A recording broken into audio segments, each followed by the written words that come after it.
Buenas tardes a todos los presentes, compañeros de centros de alumnos, invitados y sobre todo a usted, ingeniero. Es un honor tenerlo aquí con nosotros.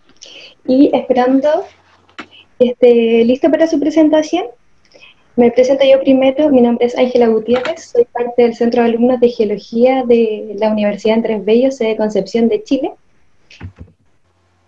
Y tengo la agrado de presentarles a nuestro próximo expositor, el cual es el ingeniero Jesús Alberto Torres Guerra, el cual es un ingeniero geólogo con más de 25 años de experiencia en la gestión de proyectos en la industria minera.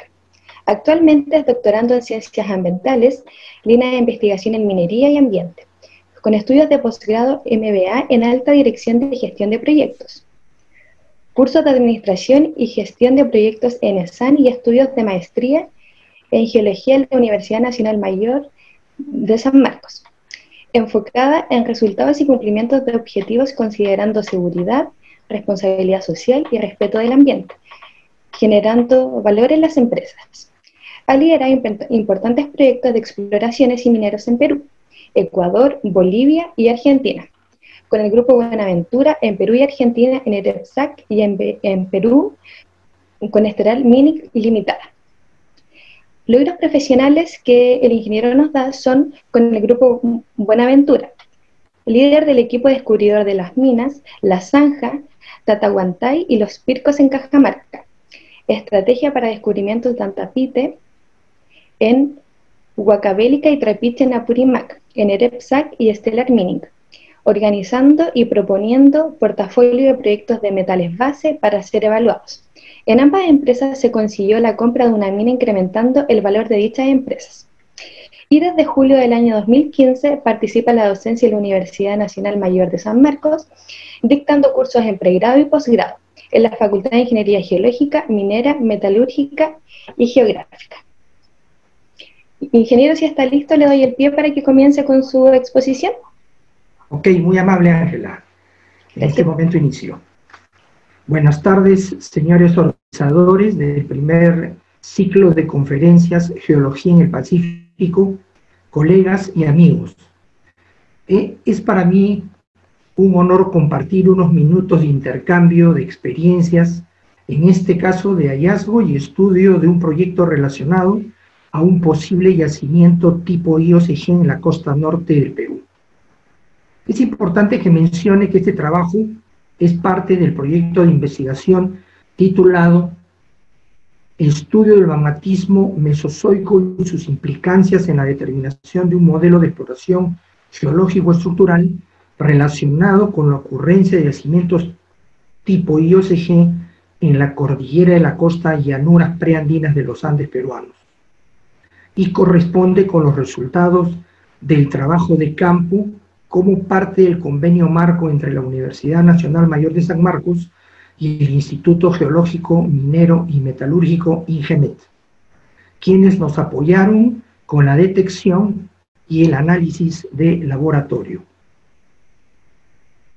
Lo interesante de este proyecto es que se localiza al norte de Lima, abriendo así el potencial de oportunidades en la búsqueda de yacimientos tipo IOCG y VMS en estas latitudes. Específicamente, el proyecto Cerro Colorado Chico se localiza a 230 kilómetros al norte de Lima, distrito de Paramonga, provincia de Huarmey, en la región Ancash. En cuanto a las unidades morfoestructurales, Cerro Colorado Chico se localiza en la llanura preandina, caracterizada por la presencia de dunas, afloramientos que conforman cerros aislados y lomadas cercanas al borde litoral. Cabe indicar que las dunas cubren el 60% del área de estudio, como se puede observar en las fotografías que se muestran. Para localizar el área de estudio aplicamos teledetección, técnica empleada como herramienta en la primera etapa de nuestro trabajo. Y como resultado de la teledetección aplicada, localizamos 5 áreas a lo largo de la costa del Perú. y por motivos de accesibilidad y cercanía a Lima, elegimos Cerro Colorado Chico para la verificación de campo y posteriormente hacer los ajustes que fueran necesarios. En particular, usamos Landsat 8 con el apoyo del software ENVI 5.3, dado que el objetivo de nuestro proyecto de investigación estaba dirigido a localizar yacimientos tipo IOCG en la costa de nuestro país. Y este método tiene la particularidad de resaltar anomalías vinculadas con óxidos, arcillas y óxidos arcillas, como lo vemos en las figuras A, B y C, que se muestran. Es importante también mencionar que en esta área hemos realizado la verificación de campo, con la cual se ha validado nuestro procedimiento de trabajo, mostrándose a partir del procesamiento de las imágenes de satélite una buena correlación que existe entre ambos conjuntos de resultados, es decir, la definición de alteraciones y de estructuras principales, como veremos en el transcurso de esta presentación. Desde el punto de vista de la geología regional, el proyecto está ubicado en la franja costanera del norte del Perú, la cual está conformada por una franja volcánica, volcanoclástica y sedimentaria correspondiente al grupo Casma del Cretáceo. Cabe considerar que durante el Cretáceo los volcánicos Casma fueron plegados tanto en dirección andina como normales a ella, formando pliegues abiertos subverticales con ejes subhorizontales. Los pliegues con dirección andina, cuanto más cerca están al margen ascendente, pasan hacia abajo a fajas de deformación más intensa y a grados de metamorfismo más alto. Estas fajas plegadas pueden ser la expresión superficial de una zona de cizalla con dirección andina en el basamento que durante el Cretáceo permitieron movimientos verticales de bloques dentro de la cuenca occidental peruana, fracturándose más tarde para formar cajas de paredes empinadas con los plutones del batolito de la costa. Es así como se presentan en el área del proyecto stocks de cuarzo aislados y en compartimientos independientes, como lo veremos más adelante.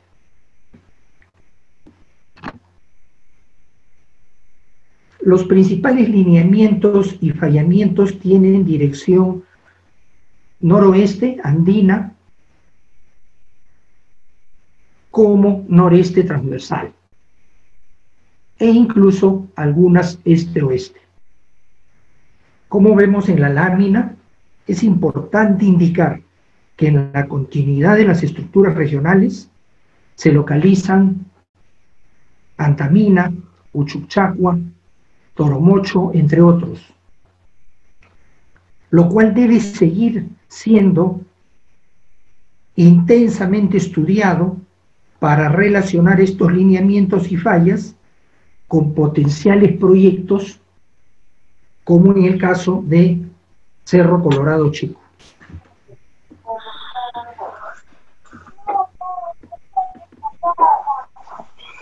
El proyecto corresponde a franjas metalogenéticas que se relacionan con depósitos IOCG, faja 8 del Cretáceo inferior, y BMS, franja 11 del Cretáceo superior Paleoceno, cerca de la costa, de acuerdo al INGEMET.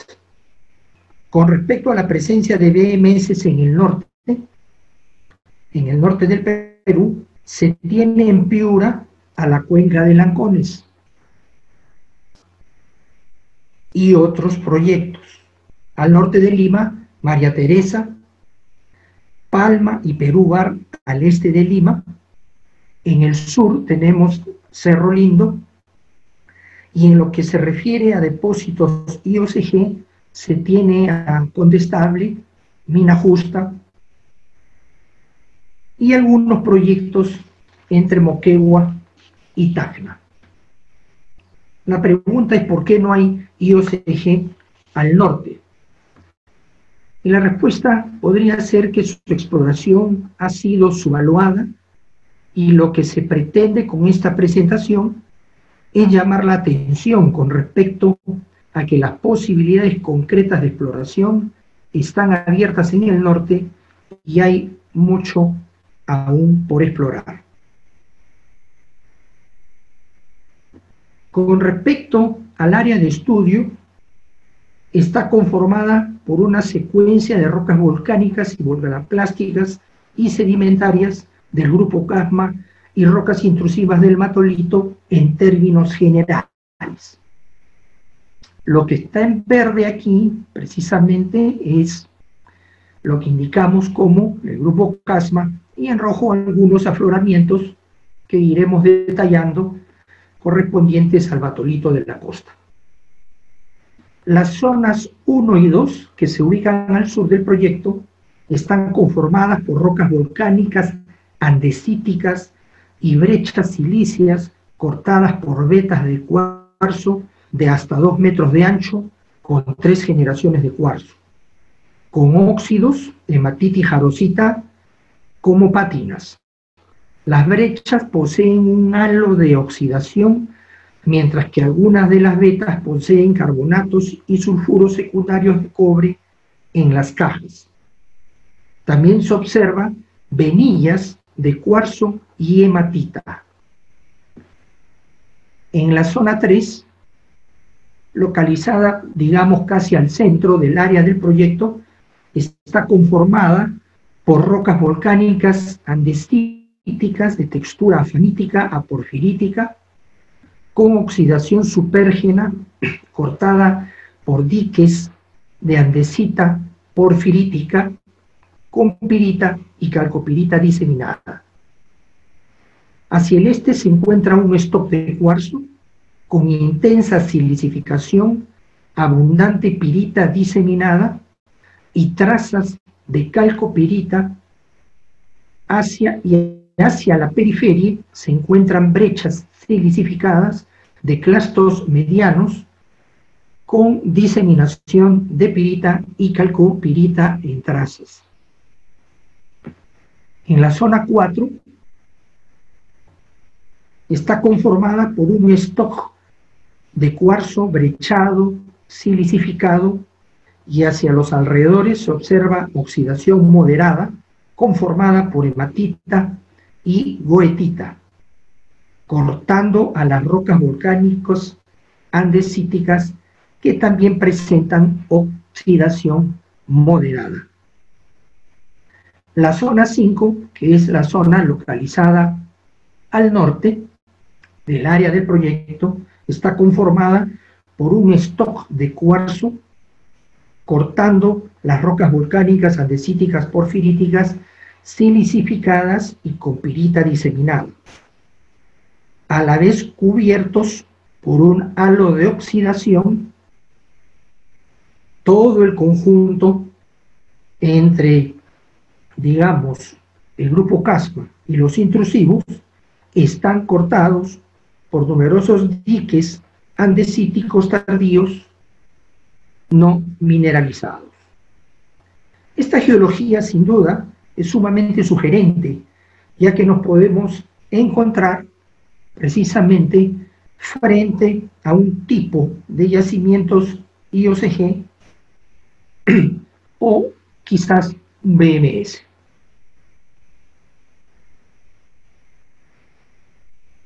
En la sección geológica esquemática podemos observar cómo los intrusivos de stock de cuarzo cortan las secuencias volcánicas del grupo Casma. La extensión entre los centros 1 y 5 es de aproximadamente 8 kilómetros. En la foto de la derecha inferior vemos una veta bandeada, característica de la que se encuentran en la zona 1 y 2. En la foto superior de la derecha, una zona de letilleo localizado al norte de la zona 2, con anomalías de oro. Al lado izquierdo, inferior, podemos observar una vista panorámica de la zona 4, caracterizada por un amplio desarrollo de silicificación, sericitización y oxidación moderada.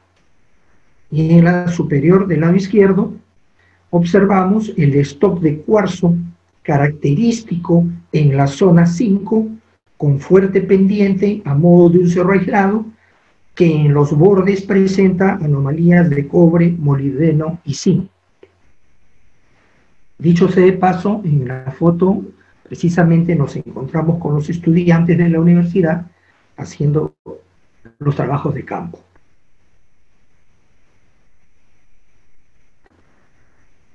La mayoría de los yacimientos metálicos en el Perú están espacial y genéticamente relacionados a fluidos hidrotermales generados a lo largo de arcos magmáticos ubicados paralelos a los lineamientos ocasionados por la convergencia de placas. Cerro Colorado Chico se relacionaría con fluidos hidrotermales que se originaron en los intrusivos que están cortando a la secuencia volcánica, o fueron sigmagmáticos a ellos. Esto está aún en proceso de estudio. En la zona 1, una muestra de estructura está conformada por cuarzo hidrotermal y abundante óxido de hierro, trazas de jarosita y micas fibrosas, con impregnaciones de arcillas. Los óxidos de hierro están conformados por boetita en agregados anhedrales y botroidales, siendo cubierta por hematita y jarosita microcristalina en intersticios y fracturas. Presencia de pirita en trazas, y la alteración predominante en este sector es silicificación seguido por oxidación débil y argilización incipiente. Una muestra tomada al sur de la zona 2 está conformada por cuarzo de relleno hidrotermal con presencia de cuarzo 2 y cuarzo 3 con impregnaciones de arcillas, pirita diseminada, óxidos de hierro, mica y trazas de jarosita en intersticios, además de carbonato en trazas. Los óxidos de hierro son hematita y boetita, rellenando fracturas sin bordes de cristales, hematita en bordes de boetita. La pirita se encuentra anhedral a subedral diseminada en la gamba. La alteración predominante en este sector sur de la zona 2 es silicificación seguido por oxidación débil y argilización. Una muestra de estructura al norte de la zona 2, este sector, está conformada por cuarzo de relleno hidrotermal con presencia de cuarzo 2 y 3 y con venillas de abundante óxidos de hierro. Además de tener impregnaciones de arcillas y zonas con mayor cantidad de sericita intersticial en el cuarzo 3, los óxidos son goetita y hematita, como relleno de fractura y moldes de cristales. Hematita en bordes de goetita, pirita diseminada a manera de trazas. La alteración predominante en este sector es silicificación, seguido por oxidación moderada, sericitización débil y argilización incipiente. Una muestra de volcánico alterado en la zona 3, precisamente en esta zona, presenta textura porfírica con arcillas, óxidos de hierro en venillas y oquedades, inmersos en matriz silicificada y rutilo en cristales anhedrales. Los óxidos de hierro, goetita, limonita y el rutilo están diseminados y en venillas. La alteración predominante es silicificación, seguido por oxidación moderada y argilización débil. Una muestra de brecha en la zona 4 es una brecha monomíctica con fragmentos de roca silicificada, clasto soportada, en matriz de óxidos de hierro y cuarzo. Los fragmentos clásticos presentan rutilo diseminado. Además, presenta pirita diseminada y reemplazada por goethita. Algunos fragmentos líticos presentan fracturas rellenas con limonita. Se ha observado también pirrotita anhedral en trazas.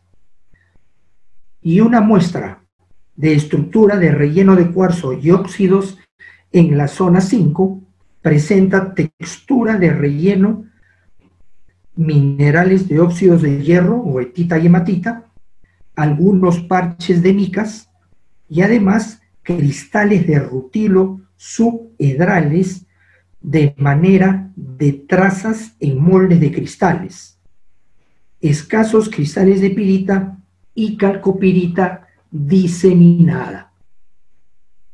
La alteración predominante en este sector es silicificación seguido de oxidación moderada. De los estudios petromineralógicos nos resulta de interés la presencia de rutilo, indicando presencia de óxidos de titanio. Las alteraciones como silicificación y sensitización y el gran contenido de óxidos supérgenos de hierro, hematita en bordes de goethita, sin o con bajo contenido de titanio.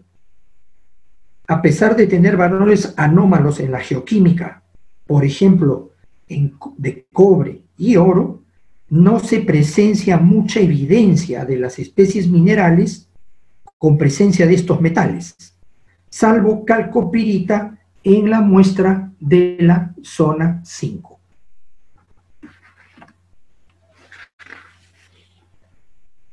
Por otro lado, mediante el estudio de firmas espectrales, se determinó y confirmó la existencia de un halo de alteración ácida de sílice arcilla sericita ligado a las estructuras, gradando lateralmente a sericita, goethita, hematita, clorita, más bien una alteración más neutra.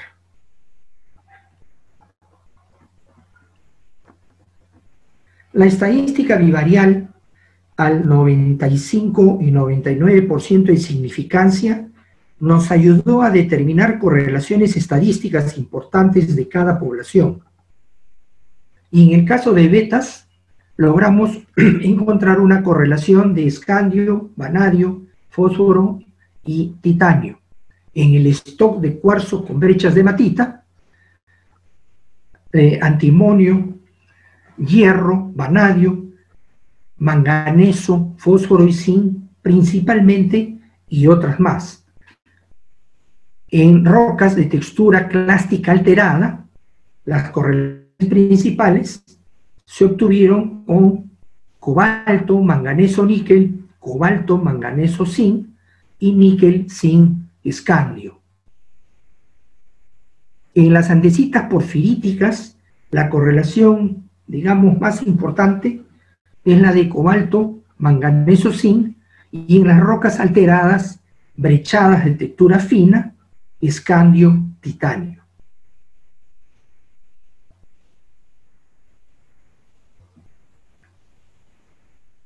En términos de las envolventes de la geoquímica, podemos notar las anomalías de oro, de fierro, de cobre, de fósforo, de manganeso, de plomo y de zinc.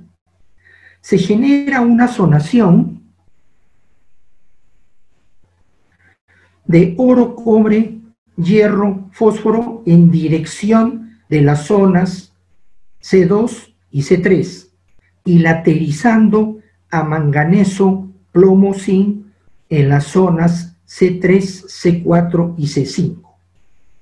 Esto se nota por la concentración de las envolventes de dichos elementos. Las mayores anomalías de oro, es importante recordar, están en betas, en especial en las zonas C2, C3 y al este del C4, con algunos valores que sobrepasan a 1 ppm,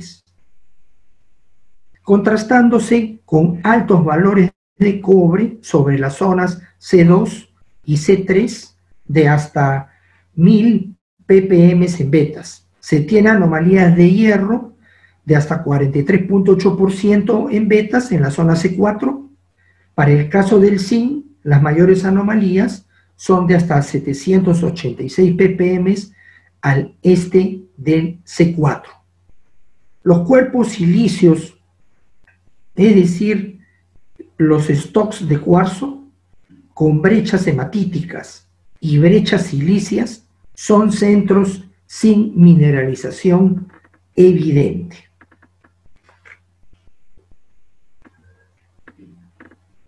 La estadística bivarial al 95 y 99% de significancia nos ayudó a determinar correlaciones estadísticas importantes en cada población y en particular el horizonte C al este, indicado en esta gráfica de la izquierda, nos ha determinado correlaciones principalmente de disprosio, herbio, itrio e iterbio, así como también hierro, níquel y manganeso, entre otras. Por otro lado, el horizonte C al oeste nos ha determinado correlaciones de plata, cadmio, plomo, y bario, rubidio, estroncio, entre otras. Es interesante ver que en el horizonte C al sur se ha determinado una correlación de bario, hierro y estroncio. En términos de las envolventes de la geoquímica de suelos, podemos notar las anomalías de cobre, molibdeno, uranio, tierras raras, zinc, plomo, manganeso, que se genera una zonación de todos los elementos cerca a C2, mientras que en C1 las correlaciones más determinantes son de zinc y molibdeno, y en C3 plomo, molibdeno, manganeso, incluso uranio, donde podrían ser relacionados a zonas distales o incluso relacionados a otros eventos.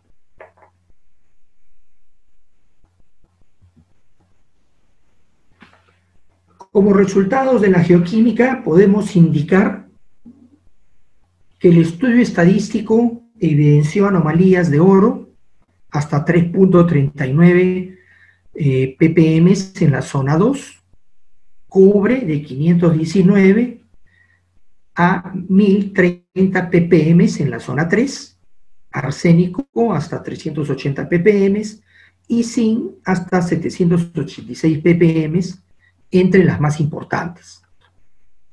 Además, se identificó una correlación de escandio, vanadio, fósforo y titanio en betas. Existen unas anomalías de vanadio, zinc, manganeso, titanio, estroncio, helio y escandio, entre otros, en los stocks de cuarzo. Por medio de correlaciones de elementos, también se definieron ternas como arsénico, hierro, vanadio y manganeso, fósforo, zinc en los stocks de cuarzo con brechas hematíticas. Se ubicaron anomalías de tierras raras y uranio en los suelos de horizonte C al este, muy cerca de la zona C2, como lo vimos anteriormente. En términos de discusión, en el caso de los stocks de cuarzo y brechas silíceas sin mineralización evidente encontradas en el proyecto, se podría tener la presencia de quartz spots, cuerpos estériles ligados a los plutones intrusivos que aún siguen en estudio, aunque se tienen evidencias de estos en otros proyectos en la región Ancash, tal como lo han determinado Biminchu Sagastey. Otro indicador podría ser la presencia de la gran cantidad de diques andesíticos subverticales, presencia mantélica, como lo indica Silito. La presencia de poca magnetita y gran cantidad de hematita goetita nos podría indicar alteración supergena, quedando la posible presencia de magnetita en profundidad. Esto ha sido debidamente estudiado por Barton y Johnson, así como por Richard y Munding. También se pudo evidenciar la presencia de un gran halo de alteración cuarzo, hematita, sericita, clorita, que nos indicaría la parte más superficial y de menor temperatura de un yacimiento tipo IOCG, tal como lo ha definido Hitzman y Tornos, siendo necesario hacer más estudios para determinar su potencial precisamente en profundidad, ya que este estudio ha tenido principalmente una etapa de gabinete, luego la etapa de teledetección y una corta etapa de visitas de campo en las cuales hemos determinado todo lo que podemos mostrar hasta el momento. Somos conscientes que aún falta mucho por trabajar. Precisamente este trabajo estaba programado para este año, para nuevas salidas de campo, pero lo estamos reprogramando para retomar precisamente los trabajos con mayor detalle el próximo año. Como conclusiones, nosotros podemos decir que la teledetección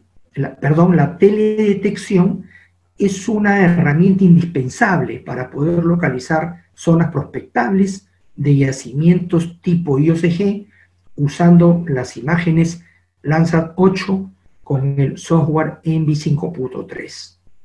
Aplicando el método de ratio de bandas, nos proporcionó zonas con presencia de óxidos, arcillas y óxidos arcillas que se verificaron en campo.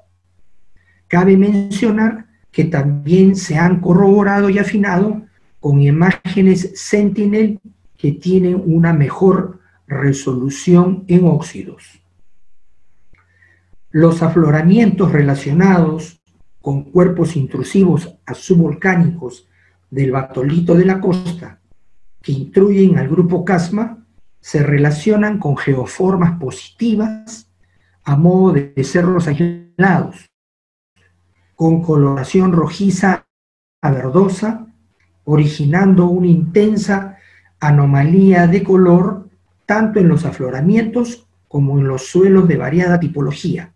Ojo con esto, porque no todas las geoformas positivas que tenemos a lo largo, digamos, de la franja costanera implican necesariamente la presencia precisamente de algún stock de cuarzo o algún stock brechado y silicificado. Entonces hay que de todas maneras tener clara la discriminación y la determinación en campo de estas geoformas positivas. El factor estructural ha sido muy importante de definir, ya que nos permitió reconocer un fallamiento regional de tendencia andina norte 340, paralelo a la costa, que se intersecta con fallas transversales norte 40 a 50 grados, en cuyos compartimientos se desarrolla precisamente el proyecto. En los estudios de petromineralogía se observa la presencia de gran contenido de óxidos de hierro, hematita y goethita abundantes, así como jarosita. También podemos corroborar las alteraciones predominantes, silicificación y oxidación, así como la sericitización débil a moderada, cloritización y por último incipiente argilización y carbonatación. Existe además rutilo, óxido de titanio, y hematita en bordes de goethita sin o con bajo contenido de titanio, siendo indicadores de partes altas de yacimientos tipo IOCG. Los cuerpos intrusivos silíceos que cortan al grupo Casma se encuentran con una silicificación intensa, pero sin mineralización, lo que podría ser evidencia de quartz pots. En general, creemos que el potencial se encuentra abierto y conforme conozcamos mejor los controles estructurales, los cambios litológicos y geoquímicos en detalle, investiguemos más sobre los contactos y bordes de las zonas de hematita, hagamos una geofísica, una magnetometría 3D, y apliquemos isótopos de neodimio y sulfuros para discriminar sistemas de alteraciones fértiles de estériles, nos podremos llegar gratas sorpresas y, por qué no, un descubrimiento de un IOCG en la costa norte. Algunas referencias consultadas. Muchas gracias por su atención.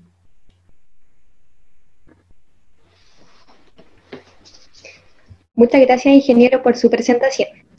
Ahora damos este espacio para los que tengan preguntas o dudas para nuestro expositor.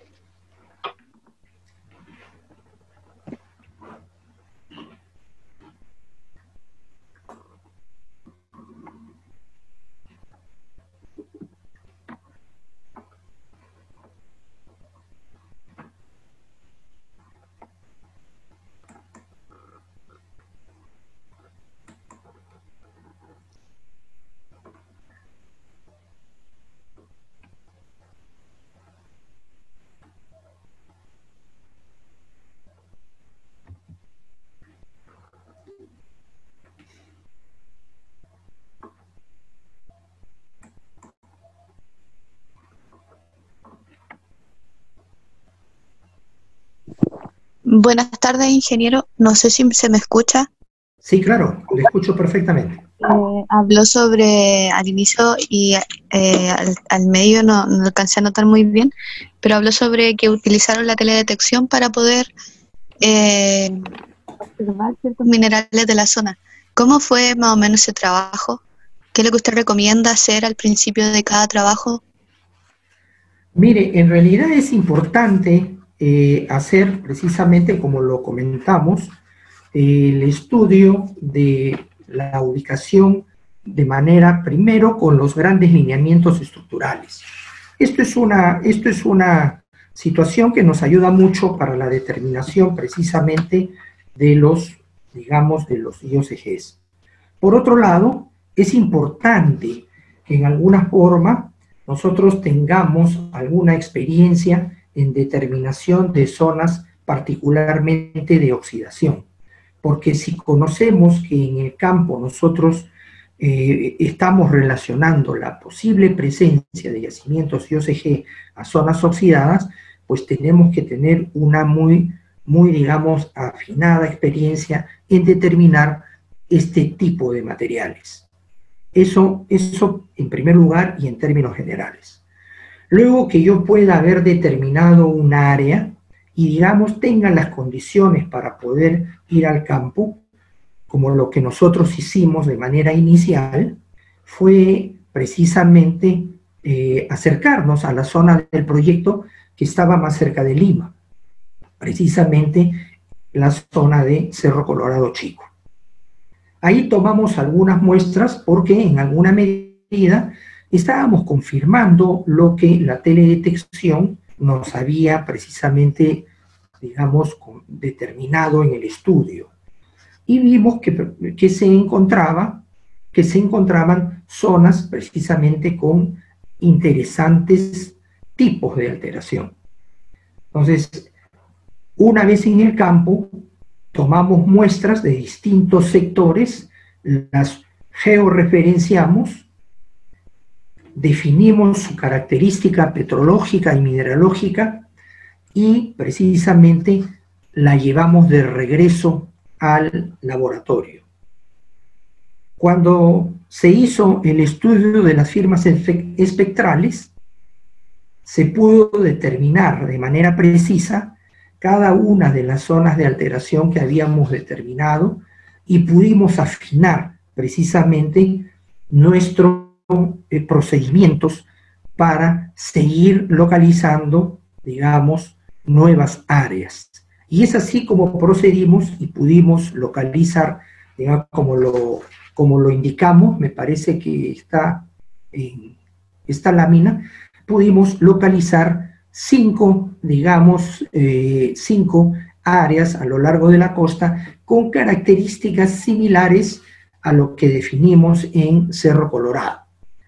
Lógicamente, como lo indiqué acá, el procedimiento para poder determinar precisamente la localización de las áreas con la teledetección fue en algún caso la combinación de las bandas azul, roja e incluso la infrarroja y la SWIR-1 obteniendo zonas con presencia de óxidos. Y para las tonalidades, más verdosas, estábamos relacionándola con la presencia precisamente de algún tipo de arcillas.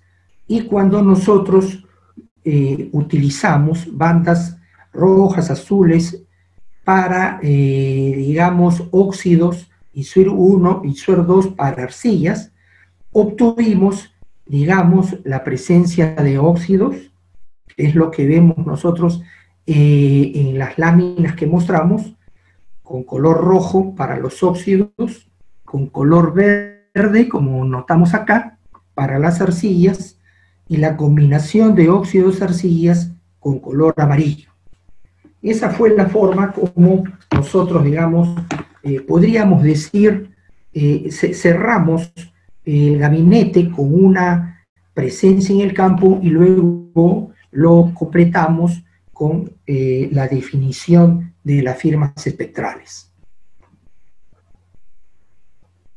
No sé si quedó ahí la respuesta. Sí, muchas gracias, ingeniero. ¿Cómo no?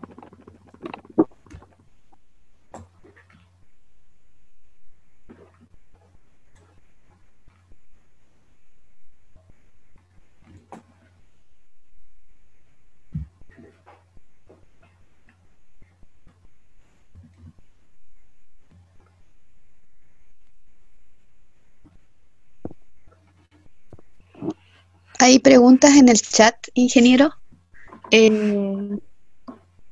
Si quieres se las leo para que las pueda ir respondiendo. Bueno, cómo no, gracias.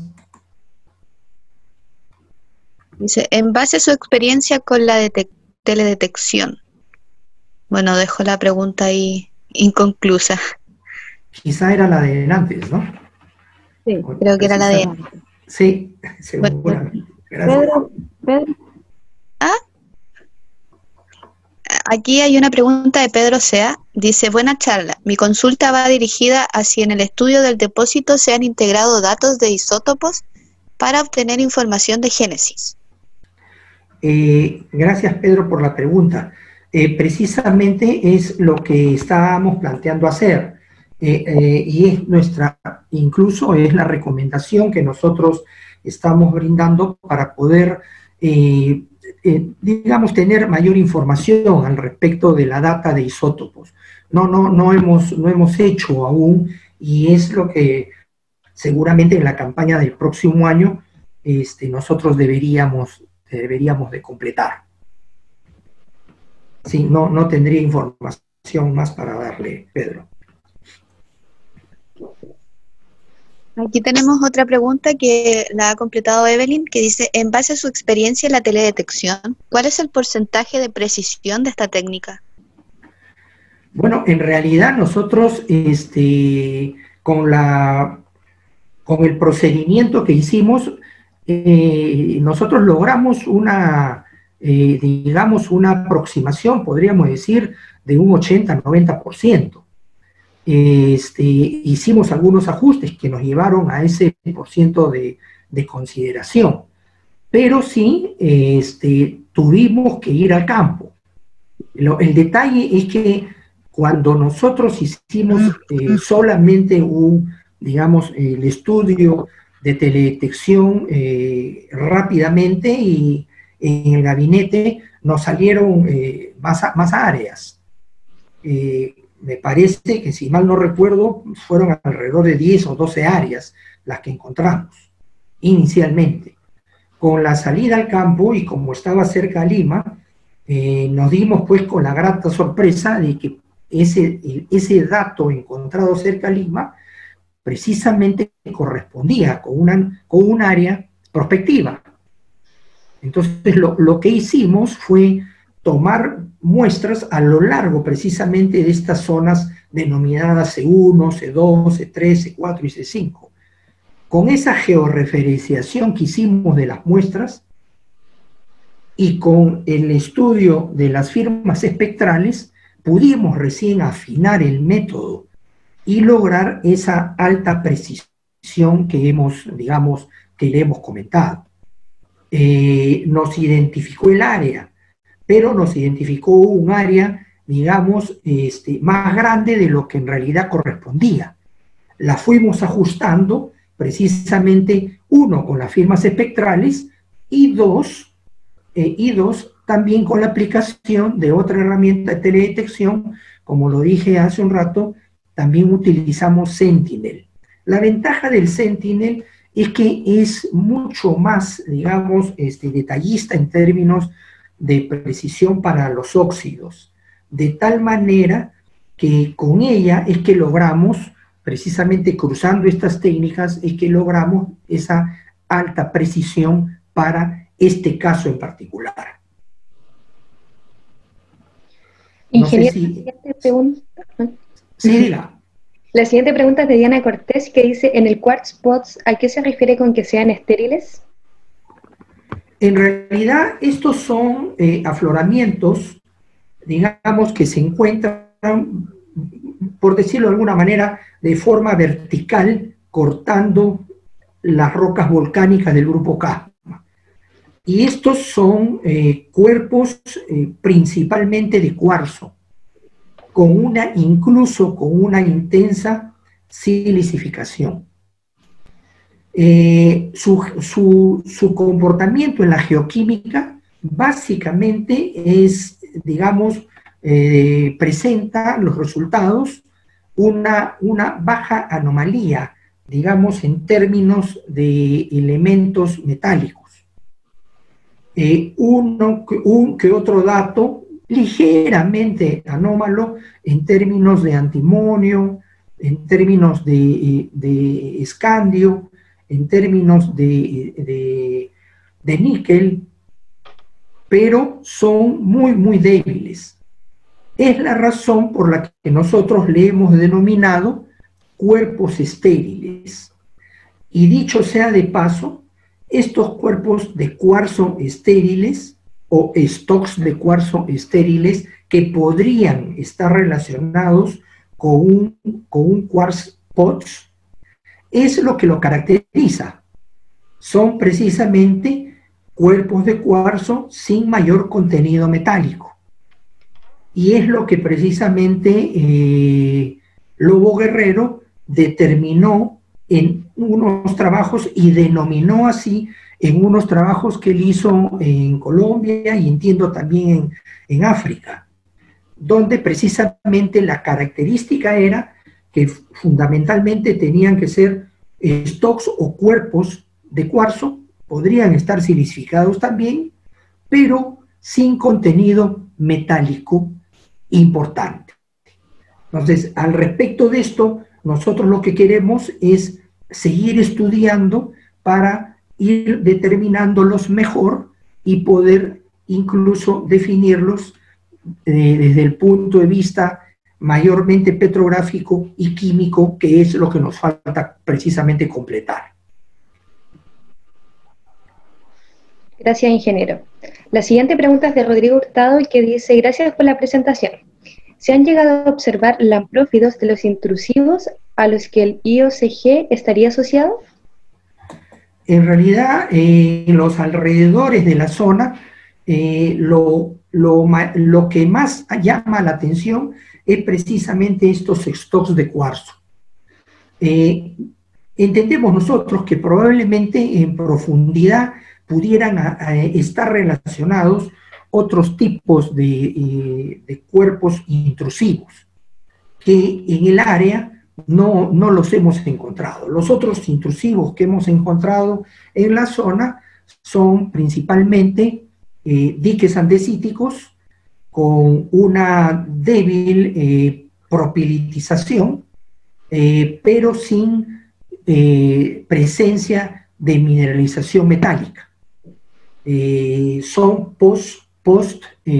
digamos, volcánicos y post-intrusivos, pero no hemos encontrado otro tipo, por ahora, no hemos encontrado otro tipo de intrusivos que nos permitan en alguna forma poder precisamente identificar estos lamprófilos. Ingeniero, quedan 3 preguntas en el chat. No sé si prefiere responderlas ahora o podría facilitarnos su correo para poder contestarlas. Sí, cómo no. Luego, porque en realidad justo estoy con el tiempo, entonces si me las pasa por favor al correo, en el que nos hemos estado comunicando con el mayor gusto, haría un detalle seguramente mayor a esas preguntas, ¿no? Ya, buenísimo. Entonces, se las envío en un momento. Entonces, para cerrar ahora.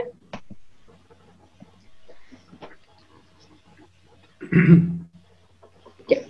Ingeniero, un gusto tenerlos hoy con nosotros y muchas gracias por su exposición en nombre del Centro de Alumnos de Geología de la Universidad Andrés Bello de Chile y de la Universidad Nacional Mayor San Marcos en Perú.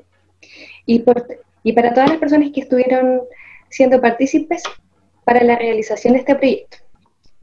Y ahora le cedo la palabra a mi compañera Claudia Pino. Bueno, muchas gracias, ingeniero, por su charla el día de hoy, el cual ha sido muy provechosa para todos nosotros. Y en esta hora quiero invitar a los participantes a abrir su audio, por favor, y poder darle un fuerte aplauso al ingeniero por la charla entregada el día de hoy, a la cuenta de 1, 2 y 3.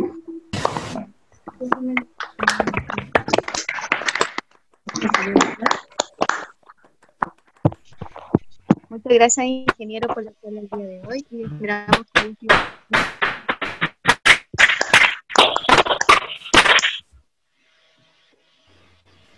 Muchas gracias a ustedes, muy amables. Muchas gracias por haber participado. Nosotros.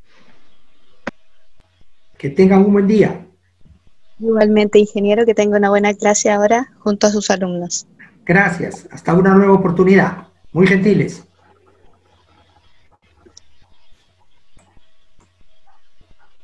A todos los participantes los invitamos a quedarse junto a nosotros. En esta hora tenemos la charla de Mario Coloma, geólogo egresado de la Universidad Andrés Bello, así que para nosotros es un honor tenerlo acá.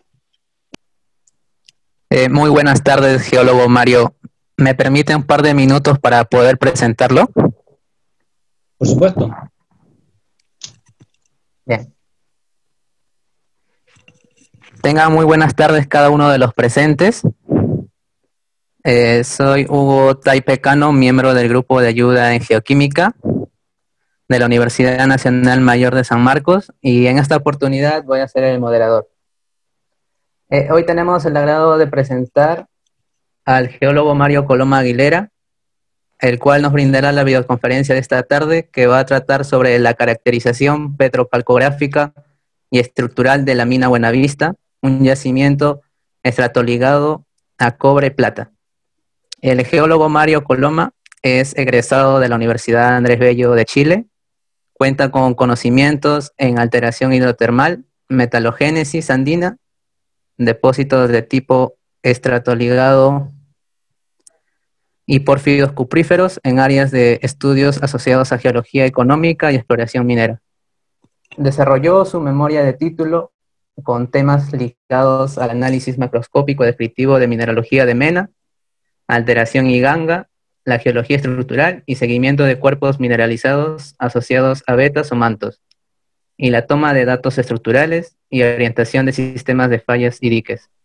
Por último, recordarles a todos nuestros queridos presentes mantener el micro y las cámaras de video apagadas en todo momento, y si tienen alguna duda pueden escribirlo en el chat, que cuando culmine el expositorio se lo haré llegar. Muchas gracias, sin más que decir. Muchas gracias, Hugo. Muchas gracias. Bueno, yo les voy a presentar mi proyecto de título, el cual terminé de desarrollar hace poco, hace unos cuantos meses. Espero que les guste y espero que también les sirva un poco para sacar más ideas relacionadas a este tópico, que es la geología económica, y bueno, y la mineralogía también. Y bueno, eso, ojalá que les guste. Se titula Caracterización petrocalcográfica y estructural de mina Buenavista 9, yacimiento estratoligado de cobre y plata subordinada. Bueno, este proyecto se hizo en la región de Valparaíso, donde existen aproximadamente 46 faenas activas de pequeña minería. En la mayoría de estas faenas la información geológica es escasa o nula y se limita generalmente al apoyo que presta la Seremi de Minería o bien ENAMI, dependiendo de la necesidad que tengan los pequeños mineros. Y bueno, justamente mina Buenavista 9 es una de estas faenas, donde la producción es constante, pero la información geológica es escasa. Entonces, esto conlleva que se explote de forma poco selectiva, inclusive errática, y esto genera una alta incertidumbre en el ámbito productivo de la empresa a largo plazo. Por lo tanto, este proyecto tuvo por objetivo levantar básicamente la mayor cantidad de información geológica respecto al yacimiento. Y en base a eso se propusieron me propuse estos distintos objetivos, digamos, secundarios, que fue el mapeo de interior, mina y superficie, definir la geología estructural del yacimiento, definir asociaciones minerales y la secuencia paragenética del depósito, generar la zonación del yacimiento para discernir dónde están las mejores leyes, esto en base al mapeo geológico y al estudio petrocalcográfico, en el fondo hacer una zonación mineralógica en relación a los minerales de mena, y finalmente, en base a toda la información recabada, tratar de integrarla y determinar si yacimiento Buenavista es de tipo estratoligado o no. Bueno, ¿dónde se ubica mina Buenavista? Voy a cambiar el puntero al otro, este rojo. Mina Buenavista está ubicada en la región de Valparaíso, como dije anteriormente, en el distrito minero Cerro Negro, ya que es este cuadrado rojo que está acá. La región de Valparaíso, para nuestros amigos peruanos, está justamente en Chile central, acá, donde está esta flecha roja, ¿ya? Y bueno, esta es una imagen satelital de Google Earth de parte de la región de Valparaíso. Para acceder al distrito minero Cerro Negro, desde San Felipe, que es una ciudad bastante grande, que se ubica al centro de la región también, se toma esta ruta, la E41, hasta llegar a la localidad de Guayacán, y posteriormente se llega hasta el distrito, ¿ya? Hasta este distrito que está conformado por esta mina, la mina Cerro Negro, que es una mina de pequeña minería bastante importante dentro de la región, pero además de sus minas satélites que están acá alrededor, y de este sector que está hacia el sur, que es el sector de Portales. Y justamente en este sector, en el sector de Portales, es donde está ubicada mina Buenavista. O sea, para acceder acá, primero se entra a Cerro Negro, luego se sale, se asciende por este camino medio sinuoso de ripio, y se llega hasta la base de este cerro, que es el Cerro Cruz de Piedra, y aquí en la base está el yacimiento. Recordar que es un yacimiento de pequeña minería. Ahora, con respecto a la geología regional del distrito, bueno, este se enmarca por completo en formación Las Chilcas, que es una formación de edad cretácica. Esta verde, más o menos verde claro que se ve acá, de orientación preferencial norte-sur, y además está instruido por cuerpos de, bueno, toda esta formación a nivel regional está instruida por cuerpos de dimensiones batolíticas, que generalmente son de composiciones tonalíticas a granulodíriticas, y están definidas como la unidad tonalítica, definida por Morata et al. El 2010, ¿ya?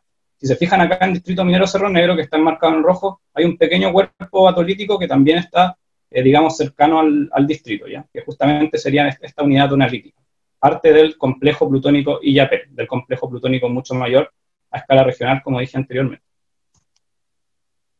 Ahora voy a dar un par de antecedentes con respecto a la formación Las Chilcas para que tengan clara la geología regional, ¿ya? Esta fue definida por Thomas en el 58 y es una secuencia tremendamente potente, una secuencia volcanoclástica de aproximadamente 7.000 metros de potencia, con una variación lateral tremendamente marcada también, variación lateral de facies marcada, y que debido a una paleogeografía de relieve acentuado, ¿ya? Y esto dio pie para que se depositen importantes volúmenes de flujos detríticos, lo cual genera una variabilidad litológica tremendamente amplia dentro de la zona, entre las cuales destacan andesitas, brechas, toas, areniscas, tobíferas, luditas intercaladas con toas, conglomerados, aglomerados, etc. Esta es una columna estratigráfica de formación Las Chilcas, ¿ya? De aproximadamente, bueno, acá este autor la define como de 5.000 metros de potencia.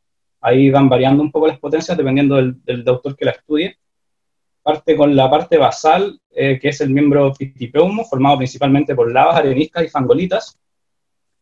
Después tenemos el miembro Dagón, formado principalmente por brechas y conglomerados. Posteriormente el miembro Ñilwe, que está formado principalmente por fangolitas, areniscas y calizas, y es el único miembro que es prácticamente por completo sedimentario, y esta justamente es la ubicación estratigráfica de Mina Buenavista, ¿ya? Este miembro fue interpretado como depositación en condiciones intermareales en un ambiente marginal lagunar por Carter y Aliste en el 62. Eso igual es importante tener en cuenta, en el fondo tener en cuenta el ambiente de depositación del miembro, porque también es parte de la génesis del depósito. Y finalmente, hacia el techo de formación Las Chilcas, tenemos miembro el Calvario, formado principalmente también por brechas y conglomerados. Ahora, con respecto al marco metalogénico del Distrito Minero Cerro Negro, bueno, se ubica en una provincia metalogénica caracterizada por depósitos de tipo estratoligado de cobre y plata subordinada, ¿ya? Los cuales, como dije anteriormente, se hospedan en estas rocas volcanosedimentarias del Cretácico inferior. Pero a ver, ¿qué es un estratoligado? Es un depósito mineral que está restringido a una unidad estratigráfica, pero puede ser concordante o discordante con el estrato, dependiendo de cómo sea su mineralización, ya que puede ser irregular en forma de vetas o bolsonadas, o bien puede ser regular siguiendo una litología de forma continua. Por lo mismo, en ese sentido, los depósitos estratiformes son estratoligados, pero los depósitos estratoligados no son necesariamente estratiformes. Espero que se entienda ese concepto. Esa definición es de Boric del 2002, que justamente estudió otro estratoligado, el Soldado, que está, digamos, a 30 kilómetros del distrito minero Cerro Negro. Con respecto a las franjas metalogénicas de estratoligados que existen en Chile, tenemos dos. Una del Jurásico, en la región de Antofagasta, digamos entre los 22 y los 23,5, donde sus principales exponentes son Mantos Blancos y Buena Esperanza, digamos, son los yacimientos más importantes y están al norte de Chile. Y además tenemos la franja metalogénica del Cretácico inferior de Chile Central, que es la donde está Distrito Minero Cerro Negro, y además está el Soldado y Talcuna, que también son yacimientos bastante importantes dentro de esta franja, ¿ya? Entonces tenemos dos franjas de estratoligados, una jurásica y otra cretácica. La donde estamos ubicados nosotros es la cretácica en Chile Central. Con respecto a Mina Buenavista, voy a dar un par de antecedentes para contextualizar de qué se trata esta faena. Bueno, se ubica a una altitud de 1.400 metros sobre el nivel del mar, se compone de dos pertenencias mineras, que en total suman 32 hectáreas, se extraen 2.000 a 2.500 toneladas mensuales de material, a una ley promedio de 1,2% y con menores cantidades de plata. Este es un poco el mapa de las pertenencias mineras que están alrededor de Mina Buenavista. Bueno, acá está Buenavista 10, este cuadrado, y Buenavista 9, que es este rectángulo, ¿ya? Esto es, digamos, todo el territorio que concierne al proyecto, ¿ya? Y acá está la entrada, la bocamina hacia la mina. Alrededor de ella hay otras pertenencias mineras y también hay otras minas. Está esta pertenencia minera, Lucifer, que es justamente vecina, y también acá hay otra mina, que también se llama Lucifer. Están acá a escasos metros. Y hacia el suroeste, acá en Portales, hay otra mina también, otra pequeña mina, de la cual también se extrae, digamos, el mismo material. Todas estas pertenencias mineras y estas otras dos minas, que son las que actualmente están activas, digamos, Lucifer, Portales y Buenavista, estas dos, bueno, todas estas pertenencias mineras son parte de Cerro Negro, ¿ya? De la mina más grande que está acá, a excepción de Buenavista, que es propiedad de un particular. Ahora, con respecto a interior mina, este es un plano simplificado, ¿ya? Se compone de dos niveles. El nivel superior va entre la cota 1380 y 1390, y está acá enmarcado en negro, todo esto acá, y el nivel inferior va desde la cota 1360 a la 1370 y está marcado acá en azul. Para acceder a ambos niveles se accede a través de esta rampa de aproximadamente menos 15 grados de pendiente, que conecta directamente tanto con el nivel superior como con el nivel inferior. La mina se explota mediante room and pillar, ¿ya? En el café se observan acá los pilares. El material extraído son rocas volcano-sedimentarias con mineralización de bornita, calcocina y calcopirita mayoritariamente, y la ocurrencia de la mineralización es en vetas, vetillas, rellenos de poros y diseminación en un horizonte litológico que va de 3 a 5 metros de potencia. Ahora, con respecto a las etapas del proyecto, bueno, primero hubo una etapa de logística y planificación de las campañas de terreno, donde se planificó el mapeo de ambas propiedades mineras y de interior mina, y además la investigación del área de estudio mediante una recopilación bibliográfica de todo el material que estuviera disponible. Además, se confeccionaron los mapas de apoyo que se iban a utilizar posteriormente en terreno. Después vino la etapa de terreno, que se dividió en dos partes, básicamente. La primera fue mapear la superficie, ya compuesta de las dos pertenencias mineras, y bueno, en verdad lo que se mapeó fue todo este rectángulo blanco, ya se amplió un poco el área para dar una mayor representatividad a la geología del sector. Se tomaron 29 puntos de observación, y todo esto se plasmó en un mapa topográfico a escala 1 a 5000. Además, se tomaron 9 muestras para posterior descripción lidológica. Con respecto al mapeo de interior mina, también se siguió la misma metodología, la metodología Anaconda, que también se ocupó para mapeo superficial. Acá se generaron 32 puntos de observación, y de estos 32 puntos, 20 fueron puntos de muestreo. Se tomaron 20 muestras al interior del yacimiento. Y bueno, todos estos puntos se enfocaron principalmente en describir la mineralogía de mena, la de ganga, alteración y la geología estructural del yacimiento. Y bueno, toda esta información también se plasmó en un mapa topográfico escala 1-2500, ¿ya? Posteriormente vino una segunda etapa de gabinete, donde se confeccionó el informe, se describieron todas las muestras, y además se hizo la selección de muestras para hacer secciones transparentes pulidas y secciones transparentes. En este caso se seleccionaron 15 muestras, se hicieron 15 cortes transparentes pulidos y 5 transparentes. Estos 15, lógicamente, son todos de interior mina, y de estos 5, 2 fueron de interior mina y 3 de superficie. Además, se hizo la confección del mapa geológico de superficie en esta etapa. Finalmente, vino una tercera etapa donde se hizo el estudio petrocalcográfico mediante microscopio óptico, y se confeccionaron los informes respectivos. Ahora voy a pasar a dar los resultados. Primero los resultados del mapeo geológico de superficie, y después voy a pasar a los resultados del mapeo geológico de interior mina. Bueno, básicamente, esta fue el área de mapeo ya de superficie. Se compone, como les dije, del Cerro Cruz de Piedra. Acá está Mina Buenavista y su respectivo botadero, y acá está Lucifer y su respectivo botadero también. Ambas minas vecinas. El objetivo fue reconocer las litologías y estructuras a escala local, y así tener una idea general de la geología del área, y por sobre todo tratar de asociar lo observado en superficie con lo que se iba a observar posteriormente en interior mina. Esta es una imagen satelital de la misma área, digamos. Acá está Buenavista, acá está Lucifer, acá está Buenavista, acá está Lucifer, acá están las propiedades mineras, y bueno, desde el punto de vista geomorfológico ya se ven ciertos rasgos importantes de notar. Por ejemplo, estos dos valles incisos, ¿ya?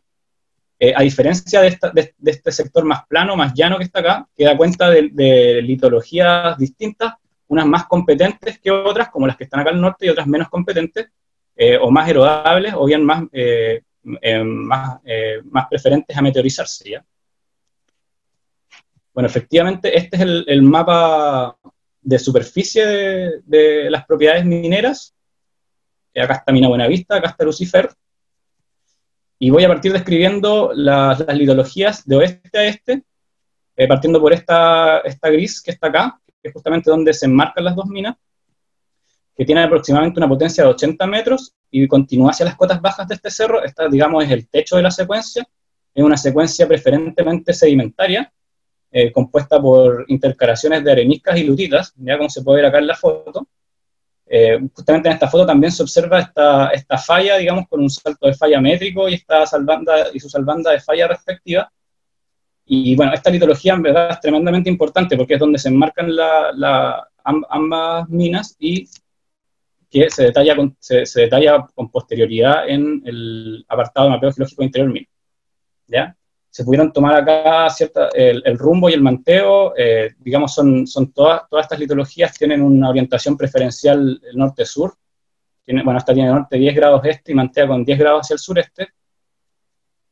Y como dije, voy a detallarla un poco más en el mapeo geológico de interior mina, pero es importante en el fondo tener en cuenta que las minas se enmarcan en una litología que es prácticamente por completo sedimentaria. Posteriormente viene una secuencia volcanoclástica de aproximadamente, volcano-sedimentaria, disculpen, de aproximadamente 170 metros de potencia, que justamente sobreyace concordante sobre la secuencia de areniscas lutitas que presenté recién, y se compone de este aglomerado grueso que se observa acá, posteriormente esta franja de brechas grises, y finalmente esta franja de andesitas, de lavas de composición andesítica verdosas. En general, todas estas litologías son bastante verdosas porque están alteradas a epidota y clorita, digamos, de forma generalizada, porque es propio de esta alteración, es propia de un metamorfismo de bajo grado al cual fueron sometidas todas estas unidades volcano-sedimentarias de la región de Valparaíso. Y hacia el oeste se observa un cuerpo de dimensiones batolíticas que justamente intruye a todas estas secuencias volcano-sedimentarias, y aflora tanto al norte del área como al oeste, en este sector de acá. Bueno, si se fijan, prácticamente toda una pertenencia minera es intrusiva, digamos, y también continúa hacia las cotas más altas del cerro y hacia el sur, ¿ya? Es un cuerpo bastante importante, pero en este sector, bueno, para el efectos del mapeo de superficie, solamente se toma el sector de acá. Eso no quita que continúe hacia el este y hacia el sur y hacia el norte. Este es yo lo denominé intrusivo Cerro Cruz de Piedra, ¿ya?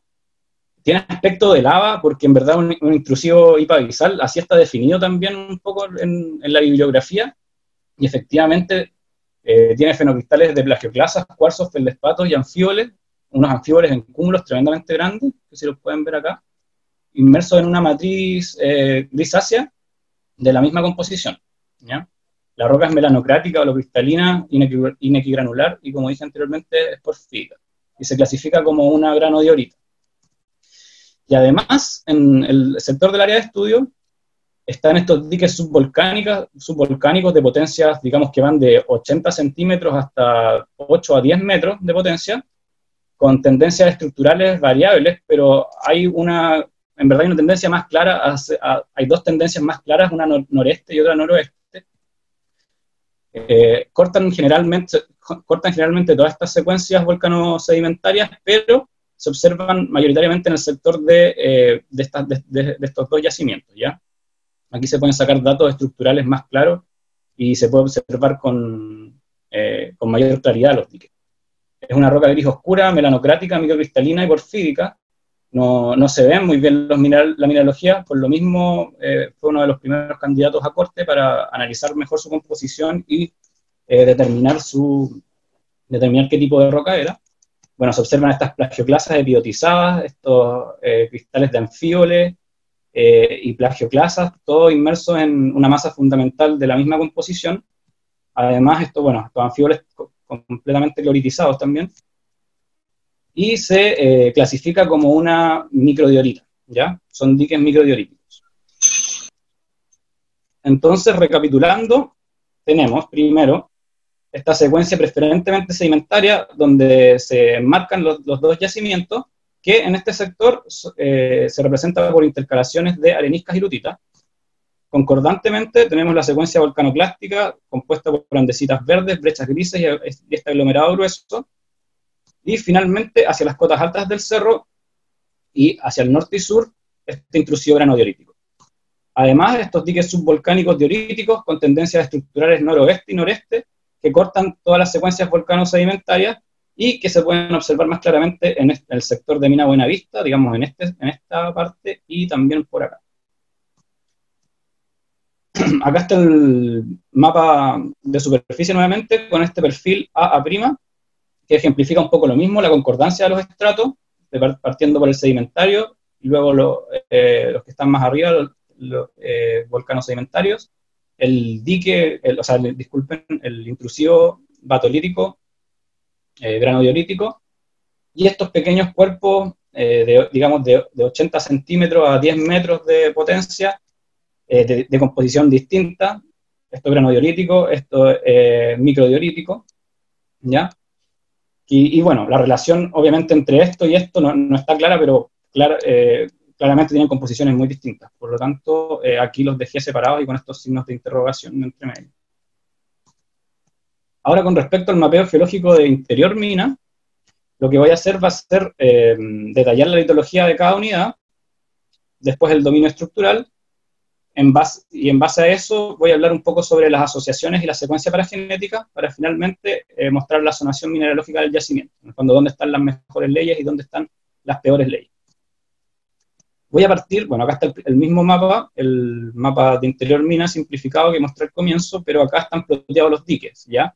¿Por qué? Porque al interior mina se observan estos diques también microdioríticos, con dos tendencias estructurales claras, esta noreste y esta noroeste, que bueno, acá se observan en las fotos, ¿ya? Son diques estériles, textura melanocrática, microcristalinas y porfíricas, y alrededor de estos diques se generan halos con mineralización de alta ley, y también son tremendamente importantes porque brindan información con respecto al control estructural del yacimiento, ¿ya? De lo cual voy a hablar después. Ahora solamente me voy a abocar a hablar de las litologías. También se les hizo un corte para observar su composición. Son básicamente los mismos diques que se observaron en superficie, pero era importante corroborar. Son diques microdioríticos porfíricos, se observan estos fenocristales de plagioclasa, estos fenocristales de piroxenos inmersos en una masa fundamental de la misma composición, y se clasifican como diques microdioríticos porfíricos. Ahora paso a detallar la litología mayoritaria del nivel inferior, que es esta negra que está acá, ¿ya? La denominé areniscas tobáceas negras, porque son areniscas bastante negras, pero además tienen un alto contenido de fragmentos piroclásticos que están inmersos en esta matriz. Y estos fragmentos piroclásticos están parcial o totalmente mineralizados, ¿ya? Por calcopirita, por bornita o bien por minerales de alteración, como por ejemplo calcita. También se le hizo un corte, en este caso la M002, que fue tomada desde acá, con respecto a la mineralogía de alteración. Bueno, se observan, primero que todo, se observan estos cristales primarios de cuarzos, feldespatos y biotitas, ¿ya? Y además estas vetillas de carbonato menores a 1 milímetro, y estos cristales euederales con forma pinacoide, que son cristales de axinita, ¿ya? ¿Cómo es que se determinó que eran cristales de axinita? Se determinó mediante TerraSpec, porque en verdad no estaba tan fácil determinar qué mineral era este debido a sus propiedades ópticas tan similares con otros minerales, con otra mineralogía, con otros silicatos. Entonces se aplicó esta técnica para poder determinarlo, dando un 90% de confiabilidad como axinita, y este mineral era súper importante determinarlo porque estos cristales pinacoidales que están acá, euederales, no solo están en estas areniscas negras, sino que estaban por todo el yacimiento. Entonces era tremendamente importante saber qué clase de mineral es. Y bueno, justamente la accinita es un borosilicato de calcio y aluminio que se genera producto de alteración hidrotermal en estas rocas ricas en aluminio. Entonces tampoco es tan descabellado que sea este mineral. Con respecto a la mineralogía de mena de este sector del yacimiento, se observó calcopirita y bornita intercrecidas. Bueno, acá también se observa esta bornita recubierta por esta pátina de oxidación color púrpura clásica de la bornita, que acá se le dice pecho de paloma. Bueno, se observó también calcopirita intercrecida con accinita y a su vez intercrecida con carbonato. Un poco de esfalerita también. Por lo tanto, la mineralogía de alteración para este sector estaba por epídota, actinolita, carbonato, accinita y cuarzo secundario, y la mineralogía de mena estaba por bornita, calcopirita y menores cantidades de esfalerita. ¿Ya? Ahora paso al nivel superior, a esta litología denominada alteritas, en honor a su alteración pervasiva feldespato potásico. Si se fijan, es una roca prácticamente por completo rosado, su textura original está completamente britelada, aquí no hay estructuras sedimentarias ni areniscas, no se observa nada de eso, solo se observa la alteración pervasiva, y bueno, se presenta a modo de halos, sobre todo alrededor de la estructura principal del yacimiento, denominada KF1, y además de algunas estructuras secundarias, como F2, F3 y F4. Recordar que estas son subperpendiculares, claro, a F1. Entonces, en general, esta mineralogía, o sea, esta litología, es una litología que presenta una alteración tremendamente alta, a feldespato potásico, y que además presenta una sobreimposición de vetillas de carbonato, clorita y epidota, ¿ya? Asociados a todos estos minerales de alteración, hay presencia mayoritariamente de bornita y calcosina, ¿ya? Acá se observa otra vetilla de calcita, con un halo de clorita epidota y menores cantidades de calcopirita. En general, acá la calcosina y la bornita son mayoritarias en relación a la poca cantidad de calcopirita. Con respecto a la mineralogía de alteración de la muestra M019 tomada de este sector, bueno, lo primero que se notó fueron estos minerales medio redondeados, que son ayanitas. La ayanita es un mineral perteneciente al grupo de la epidota, y es bastante interesante porque solamente se restringe a esta litología, a la litología alteritas, no está en ninguna otra parte del yacimiento. Y además, la ayanita tiene la capacidad de albergar tierras raras en su estructura cristalina. Bueno, además, se notó la presencia de epidota y mucho feldespato potásico, como dije anteriormente, calcita, vetillas de clorita, este agregado de epidota actinolita, y bueno, todo esto intercrecido con opaco. Acá si observan, se ven todos los opacos en la foto. Esta es la misma foto anterior, y bueno, los opacos, como dije anteriormente, son mayoritariamente bornita, porque también hay magnetita sobrecreciendo la bornita. Hay vetillas rellenas de óxidos de hierro y feldespato potásico, intercrecidas también, o sea, bornita también rellenando estas vetillas, como mineralogía de mena. Bornita intercrecida con carbonato. Este es un grano de calcosina reemplazado por bornita. ¿Cómo se sabe que está reemplazado por bornita? Por estas islas de calcosina al interior del grano. Y además, dentro de este grano de calcosina hay exsoluciones de fases minerales de plata. ¿Ya? Todo esto, recuerden, asociado a la litología alterita, solamente a este sector. Acá un poco lo mismo.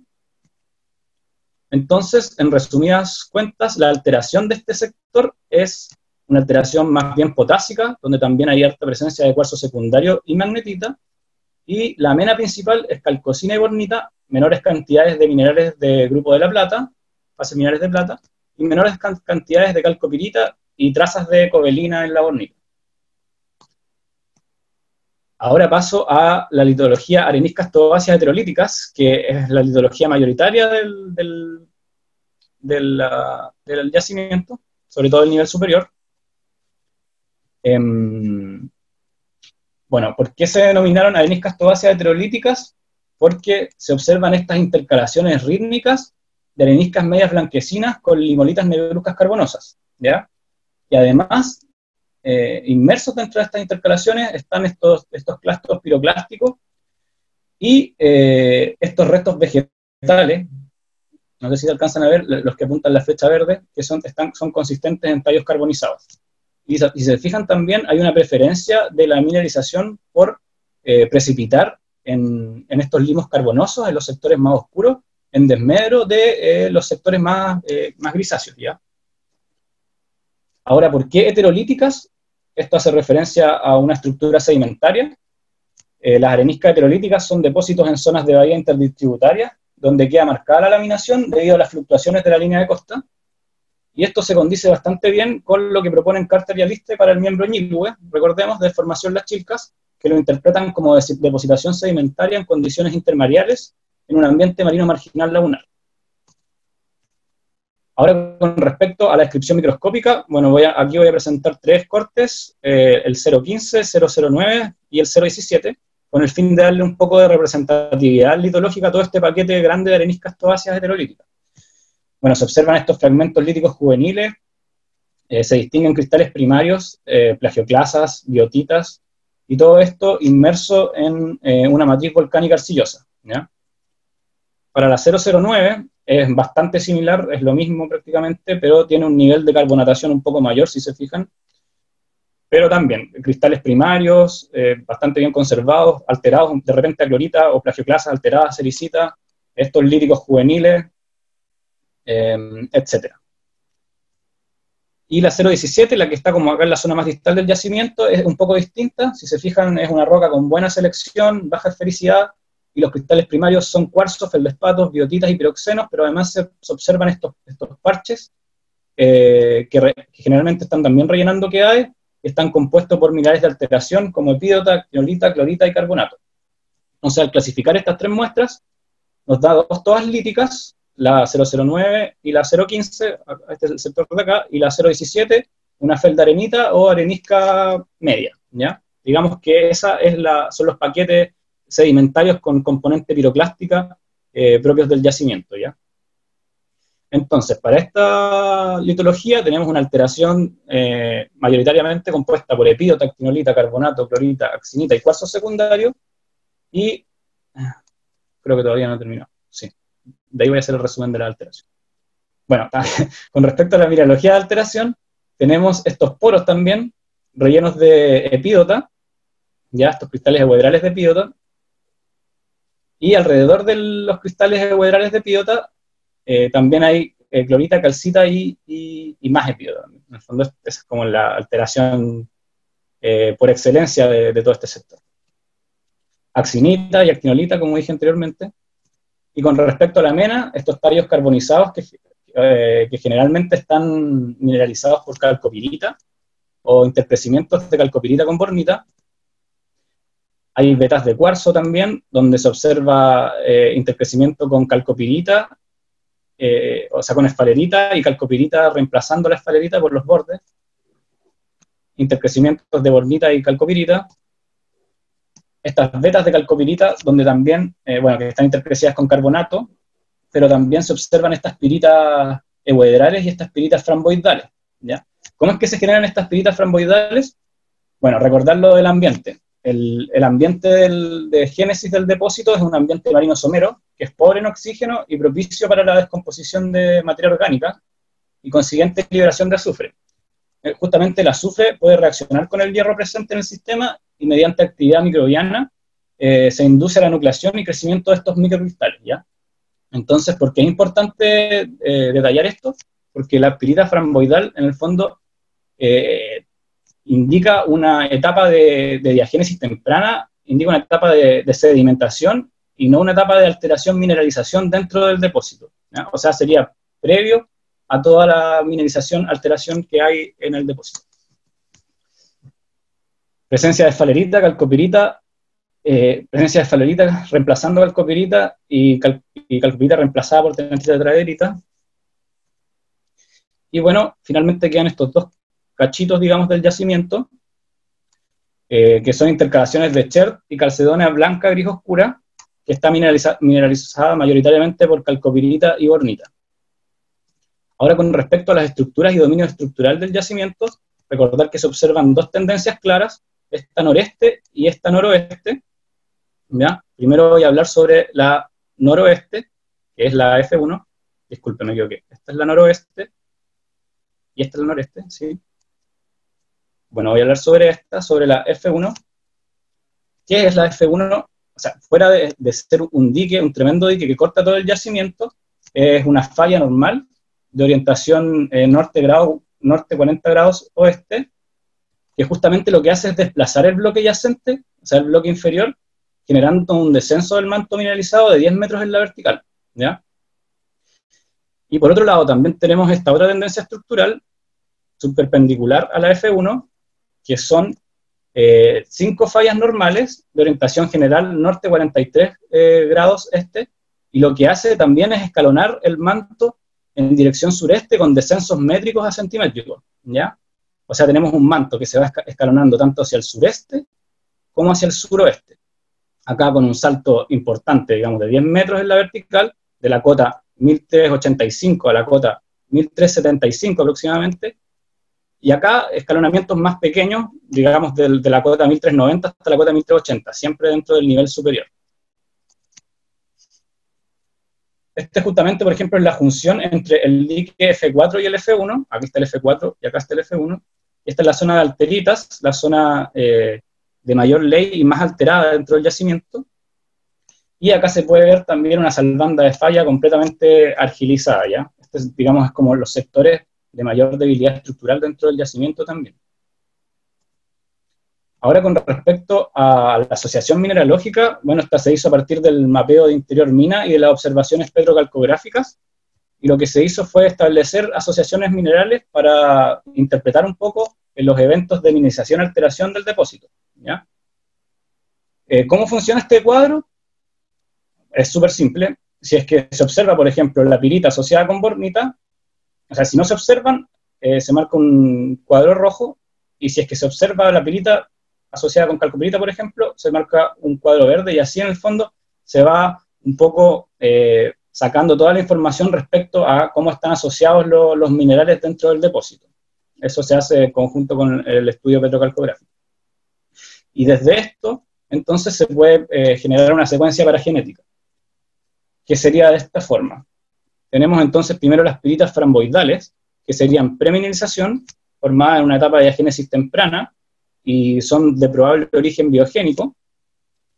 Posteriormente, tenemos la precipitación de feldespato potásico, magnetita y cuarzo secundario, y asociados a estos minerales, con respecto a la mineralogía de Mena, hay calcocina hipógena, bornita y menores cantidades de calcopirita, minerales del grupo de plata y esfalerita. Esta suite mineralógica se asocia con un evento de alteración tipo potásico, el cual representa justamente un núcleo de alta ley dentro del yacimiento, que oblitera por completo la textura original de la roca, y está representada en el mapeo de interior mina por la litología alteritas. Posteriormente, hay precipitación de actinolita, clorita, epídota, carbonato y axinita. Asociados a estos minerales, tenemos también calcopirita y bornita, con menores cantidades de tenantita tetraederita y de cobalina. Esta suite mineralógica hace referencia a un evento de alteración tipo propilítico, ¿ya? Que sería una alteración más bien generalizada, no pervasiva, y justamente donde se mantiene la textura original de las rocas piroclásticas. Es por lo mismo entonces que podemos ver las areniscas tobáceas heterolíticas o bien las areniscas tobáceas negras, que se observan tanto en el nivel inferior como en el nivel superior. Posteriormente tenemos la precipitación de estas piritas euedrales, ¿ya? Que lo que hacen es rellenar generalmente los espacios y los poros de la roca, y finalmente una etapa de oxidación, donde hay un evento de alteración supérgeno, se hidrolizan los feldespatos, se produce la argilización, se observa la oxidación de los ferromagnesianos también, y estos procesos son observables generalmente en las zonas de debilidad estructural, como mostré en la foto anterior, en la junción de los diques, por ejemplo, o al costado de los diques. Ahora, con respecto al diagrama de Corbett y Leach, bueno, primero tenemos entonces la precipitación de actinolita, cuarzo, feldespato potásico y clorita, y esto hace referencia a esta alteración de tipo potásico, ¿cierto?, que está marcada por la precipitación de actinolita dándonos como resultado una temperatura aproximada de 350 grados Celsius para este evento de alteración mineralización, y posteriormente tenemos la precipitación de epidota, actinolita, clorita, cuarzo y algo de feldespato potásico. También está marcada la temperatura por la precipitación de actinolita, porque si se fijan, hacia arriba ya no hay actinolita y hacia abajo tampoco, dentro del evento de alteración potásico y dentro de la alteración propilítico. Entonces la actinolita nos sirve bastante bien para limitar un poco las temperaturas con respecto a la precipitación de las precipitaciones de los minerales de alteración ¿Aló? Con respecto entonces a los dos eventos de alteración mineralización, tanto para el propilítico como el potásico. Ahora, con respecto a la zonación del yacimiento, bueno, tenemos entonces primero esta alteración potásica asociada a este núcleo de alta ley, asociado a su vez a la estructura principal y a ciertas estructuras subperpendiculares, ¿ya? Donde la mineralogía de mena principal está compuesta por bornita y calcosina, y como dije anteriormente, es un evento que oblitera por completo la textura de la roca caja, y muy pervasivo, o sea, no hay indicios de la roca original. Posteriormente, tenemos esta alteración de tipo propilítica, que es más bien generalizada en todo el yacimiento. Se observa mayoritariamente bornita y calcopirita en los sectores cercanos al núcleo, digamos, pero hacia a los sectores más distales ya hay mayores cantidades de pirita en desmedro de la calcopirita. Y este evento de tipo propilítico es de carácter generalizado y no pervasivo, ¿ya? Ahora bien, esto también se condice bastante bien con ciertas leyes que tenían ahí en el yacimiento. Digamos, para este sector tenían una ley de cobre de 2.21% y 697 partes por millón de plata. Y ya hacia los sectores más distales tenían leyes de 0,7% de cobre y nada de plata. Estos sondajes fueron hechos por ENAMI, me parece que antes de que este yacimiento comenzara a ser explotado, con el fin, parece, de vender justamente el depósito. Este es el perfil A', que en el fondo ejemplifica el salto de falla de 10 metros en la vertical, que justamente corta el manto mineralizado y hace que aparezca en la cota 1370, ¿no? Y este es el perfil B', que también ejemplifica un poco lo mismo, los saltos de falla asociados a estas fallas normales, que son métricos o bien centimétricos, no son tan grandes, pero sí es importante considerarlos porque el manto en sí no es tan potente. Entonces cualquier cambio en la vertical puede significar una pérdida de la zona de mayor mineralización, digamos. Entonces es importante tener súper en cuenta la geología estructural y cómo están operando en el fondo estas fallas dentro del yacimiento. Ahora, con respecto a las discusiones, lo primero que se hizo fue una comparación con yacimientos cercanos, ¿ya? Los yacimientos escogidos son 4 estratoligados más, obviamente también alojados en la franja de rocas volcánicas del Cretácico inferior, ¿ya? Lo primero que se hizo fue contrastar la litología de los depósitos, y bueno, todos coinciden en que el horizonte litológico es preferente para alojar la mineralización, y para eso deben ser areniscas tobáceas, o bien tobas de cristales, o tobas líticas, o bien lavas porosas, o brechas volcánicas, ¿ya? Esa es como la roca hospedante tipo para este tipo de depósitos. Además, se coincide también en que en todos los depósitos hay una estructura, digamos, en este caso una falla normal de alto ángulo, por la cual intruyen estos diques, y además esta zona de debilidad estructural se asocia a una zona de alta ley compuesta por bornita y calcosina, ¿ya? O sea, siempre hay una estructura que corta el yacimiento, digamos. Inclusive en Cerro Negro tiene nombre, se llama SIL Cerro Negro. Con respecto a la mineralogía de mena hipógena, también hay concordancia. Todos estos depósitos, que estos ya están categorizados como estratoligados, y bueno, todos tienen, están compuestos por bornita, calcosina y calcopirita como mena principal, y menores cantidades de esfalerita y galena o tenantitetraederita. Con respecto a la zonación mineralógica de mena, bueno, siempre se parte de un núcleo de alta ley o casi siempre de un núcleo de alta ley compuesto por bornita y calcosina, que grada hacia un sector de menor ley compuesto por calcopirita y pirita, y al final ya un sector donde hay más pirita que calcopirita. Y finalmente, con respecto a la ocurrencia de la mineralogía de mena, bueno, esta se da en poros, vetas, vetillas y diseminadas, y bueno, obedece un poco a la litología en la cual se hospeda la mineralización. Digamos, son todas litologías con porosidades primarias y secundarias bastante importantes. Continuando con la comparación con yacimientos cercanos, bueno, acá se contrastó toda la mineralogía observada, también con los yacimientos, a modo de ver si hay similitudes. Hay similitudes en, por ejemplo, la mineralogía de alteración propilítica, las X marcan abundancia, por si acaso.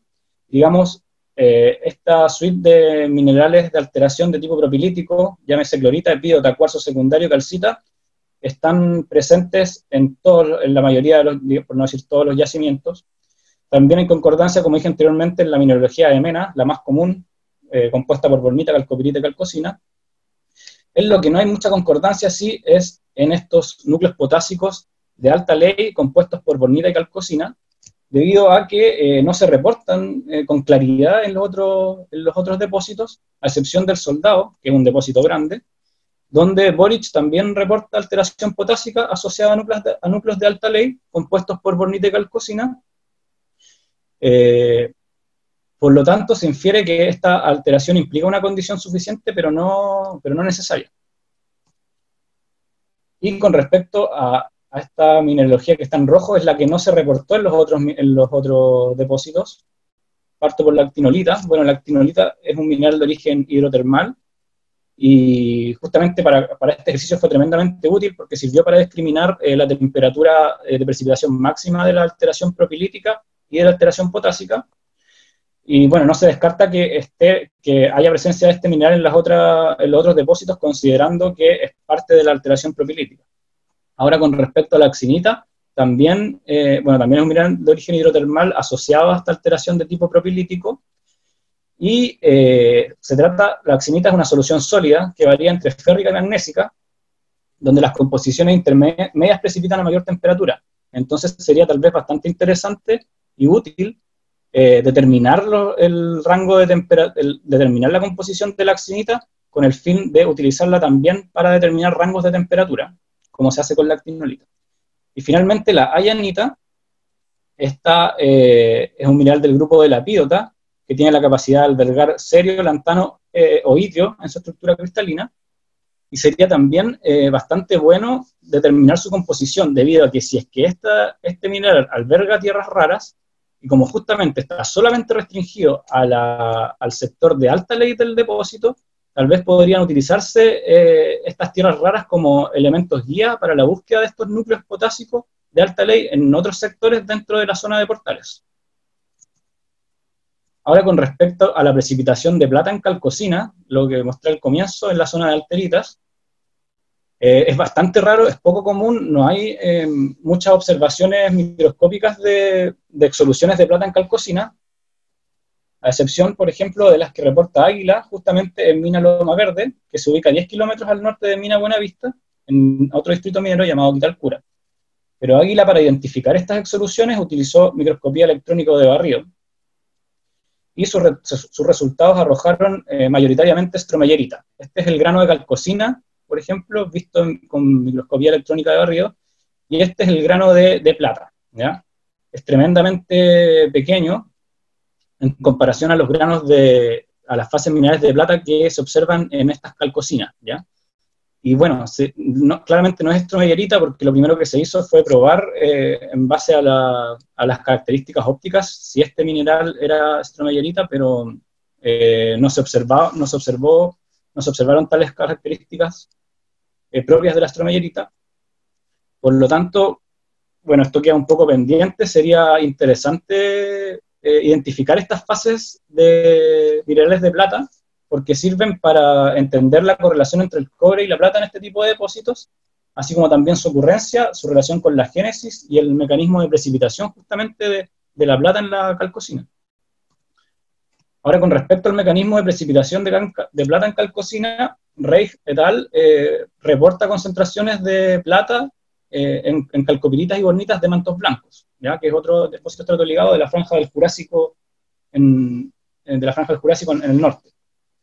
Pero él utiliza el término de nanoinclusiones invisibles para referirse a las altas concentraciones, o sea, no se observan tampoco en microscopía, ni menos en muestra de mano. Y él propone un mecanismo de exsolución de la plata asociado al telurio y al selenio. O sea, ambos elementos, el telurio y el selenio, propiciarían la solubilidad de la plata desde la solución sólida y posteriormente se incorporarían en la estructura cristalina de la bornita, ¿ya? Posteriormente, con un descenso de temperatura, la plata se puede incorporar preferentemente a la calcosina en desmedro de la bornita, y si las concentraciones de plata siguen siendo altas dentro de la calcosina, se generarían estas fases minerales de plata exsueltas en este mineral, ¿ya? Bueno, aquí se plantea que tal vez los resultados que se observan acá, de estas exsoluciones de plata, podrían ser el resultado final de la hipótesis que plantea Reich, pero para comprobarlo sería necesario hacer un análisis composicional cuantitativo para los granos de calcosina, bornita y plata, y efectivamente comprobar si es que hay altas concentraciones de telurio y selenio. Y como conclusiones, bueno, existe un control ideológico de la mineralogía de mena, ¿ya? La mena se aloja en un horizonte preferente para mineralizar, compuesto por areniscas tobáceas, lutitas carbonosas, tobaslíticas y cher. Hay también un control estructural de la mineralización asociado a un sistema de fallas normales, de orientación preferente noroeste y noreste, por donde incluyen estos diques que generan estos núcleos potásicos de alta ley en forma de halos que son métricos a centimétricos, dependiendo del dique. Se distinguen estos dos eventos de alteración hidrotermal, uno temprano de tipo potásico, que oblitera por completo la textura de la roca original, y uno propilítico, que es generalizado y menos intenso. Se determina una temperatura máxima de 350 grados para el primer evento de mineralización, acotado por la precipitación de actinolito. Se genera esta zonación de mineralogía de mena, caracterizada por este núcleo de alta ley compuesto por bornita y calcosina, y que posteriormente grada a una zona compuesta por calcopirita y bornita, y finalmente a una zona compuesta por mayores cantidades de pirita en desmedro de la calcopirita. Se establece esta guía de exploración mineralógica que consiste en el control de la mineralogía de alteración mena, pero para hacer en el fondo este control hay que ser tremendamente rigurosos con respecto al estudio petrocalcográfico, ir tanteando en el fondo la mineralogía cada 5 metros de avance, ojalá, y en cada uno de los frentes de explotación de las faenas, en el fondo con el objeto de detallar aún más la zonación mineralógica, el mapa de zonación mineralógica, y que esto sirva para reducir la incertidumbre en el ámbito productivo de la empresa. Finalmente, un correcto mapeo de diques de interior, mina y superficie permite llevar un control de la geología estructural de la faena, y esto es tremendamente fundamental para no perder la continuidad del manto, porque de por sí el manto ya es poco potente, y estos diques, estos saltos de falla centimétricos a métricos hacen que el manto vaya perdiéndose al interior del depósito. Me faltaron dos. Mina Buenavista posee todas las características de un estrato ligado, como dije anteriormente en las discusiones, y finalmente se reporta el hallazgo de estas fases minerales de plata exsueltas en calcosina, que son visibles con microscopio óptico, pero que su mineralogía específica, o sea, no se sabe qué tipo de mineral de plata es. No pudo ser identificado. Dicha ocurrencia es poco común y menos común que sean visibles, y se recomienda continuar esta línea investigativa con microscopio electrónico de barrido, con el objeto de entender cómo precipita esta fase mineral, conocer su composición y relación con los sulfuros de cobre, y así poder interpretar la relación con este tipo de depósitos.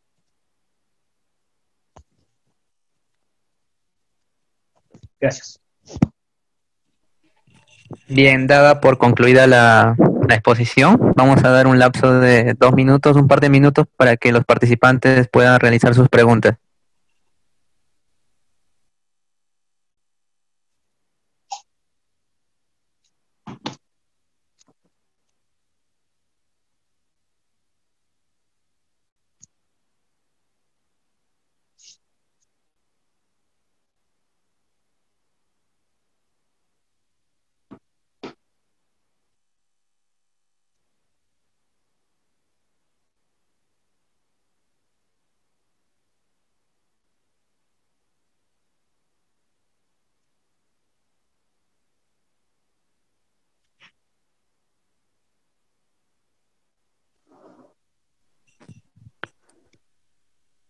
Bien, geólogo Mario, ¿me escucha? Sí, sí. Juan Velasco tiene una pregunta. Le dice, excelente charla, muchas gracias. ¿A qué cree usted que se deba que la accinita solo se presente en Mina Buenavista y no en otras minas de la misma franja? Em,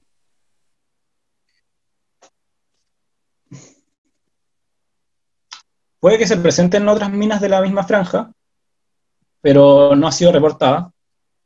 Y yo creo que la accinita tiene relación con tal vez un metamorfismo de contacto producto del intrusivo, debido a que la accinita es un borosilicato de calcio y aluminio. Entonces, bueno, esto de hecho se discutió la otra vez en una pregunta bastante similar. Y tal vez sí se presenten en otros sectores, solamente que aún no ha sido reportada. Sería interesante hacer el estudio. Bien, hay otra pregunta de parte de Alan Pérez. Le dice, felicitaciones por la ponencia. Mi consulta es, si las brechas expuestas como las grises poseen mineralización o son estériles. Gracias. En el caso de mis depósitos son estériles, pero en otros depósitos de la misma franja de estratoligados hay brechas que están mineralizadas.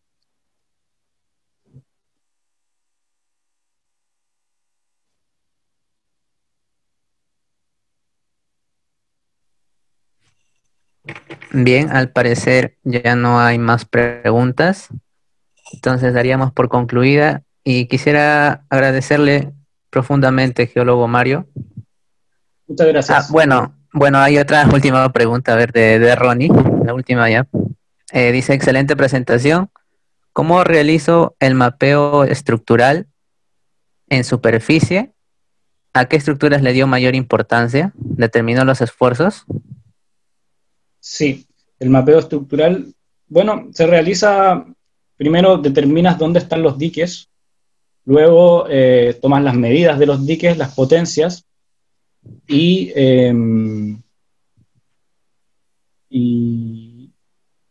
y tratas de encontrar tendencias estructurales, ¿ya? Después tú toda la información la puedes meter en algún software y de esta forma encontrar las tendencias estructurales. Y de esta, claro, y así es como se llega a la conclusión que hay dos tendencias claras, una noreste y otra noroeste. Bien, hay otra pregunta de Juan Paullo. Le pregunta, ¿el depósito estratoligado y el singenético se diferencian? Esa es una buena pregunta. Es que todavía no, bueno, hay autores que han planteado que estos depósitos estratoligados son singenéticos y otros autores que plantean que estos depósitos son epigenéticos. En general, a estas alturas ya hay concordancia en que son epigenéticos los depósitos estratoligados, pero todavía falta harto para investigar. Yo no sé si ustedes allá en Perú tienen algo similar. Por lo que yo entiendo, las franjas de estratoligados solamente ocurren acá en Chile, pero desconozco si allá hay algo similar.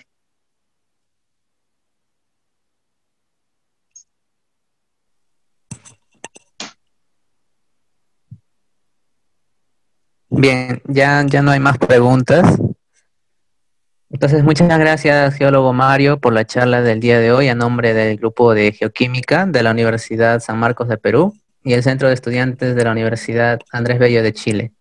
Gracias por compartir sus experiencias y creo que ha sido muy provechosa para cada uno de los participantes.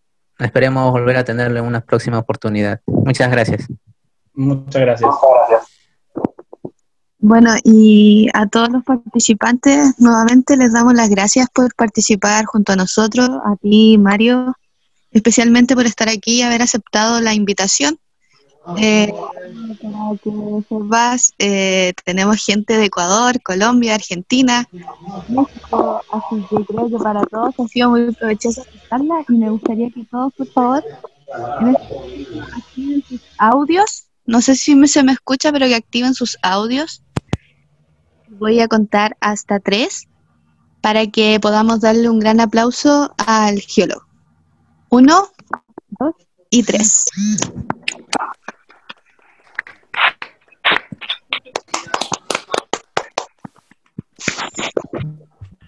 Muchas gracias. Cuídese, Mario. Muchas gracias. Muchas gracias, que estén bien. Chao, chao. Igual, que estés bien.